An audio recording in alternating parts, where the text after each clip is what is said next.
Hey guys, welcome back to our channel law study with Diksha. और आज है हमारी कॉन्स्टिट्यूशन सीरीज का डे 4, जहां हम बात करने वाले हैं फंडामेंटल राइट्स यानी मौलिक अधिकार के बारे में। और ये कॉन्स्टिट्यूशन का सबसे इंपॉर्टेंट पार्ट होता है और ये है हमारा पार्ट 3। तो चलो सबसे पहले ये जानते हैं कि आखिर मौलिक अधिकार क्या होते हैं। तो मौलिक अधिकार वे अधिकार हैं जो प्रत्येक व्यक्ति के लिए, ना कि किसी अथॉरिटीज के लिए। और अगर आपके अधिकारों का वायलेशन होता है तो आप सुप्रीम कोर्ट में जाकर अपने अधिकारों को प्राप्त भी कर सकते हैं। और जो पार्ट 3 है उसी को कहा जाता है मैग्ना कार्टा। जो फंडामेंटल राइट्स है उन्हें मैग्ना कार्टा कहा जाता है और इन्हीं को नैसर्गिक न्याय, नैसर्गिक सिद्धांत भी कहा जाता है।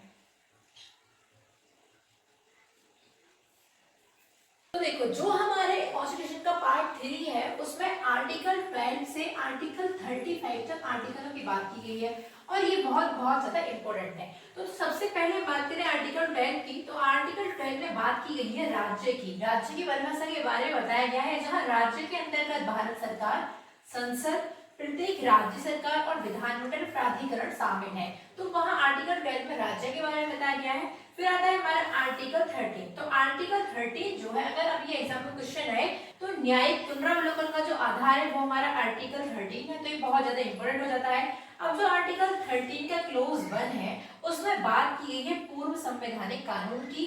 और जो आर्टिकल 13 का क्लोज 2 है उसमें बात की गई संविधान के बाद के कानून, जो संविधान के बाद बनाए गए हैं। और आर्टिकल 13 का जो क्लोज 3 है वो बताता है कानून की डेफिनेशन। कानून की डेफिनेशन के अंदर क्या आता है? अध्यादेश, उपनियम, नियम और रीति रिवाज है। ये आर्टिकल 13 की क्लोज 3 में विधि के बारे में बात की गई है। और जो आर्टिकल 13 का क्लोज 4 है उसमें बताया गया है कि 368 के अंतर्गत जो भी संशोधन किए गए हैं वो आर्टिकल 13 के अंदर नहीं माने जाएंगे।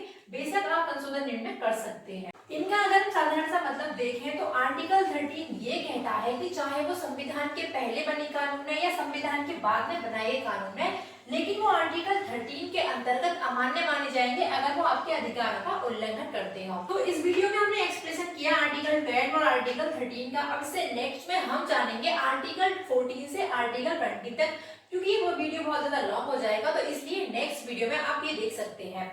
तो अगर आपको वीडियो अच्छी लगी हो तो वीडियो को लाइक करें, शेयर करें और इसी तरह की वीडियोस पाने के लिए चैनल को सब्सक्राइब जरूर कर लें।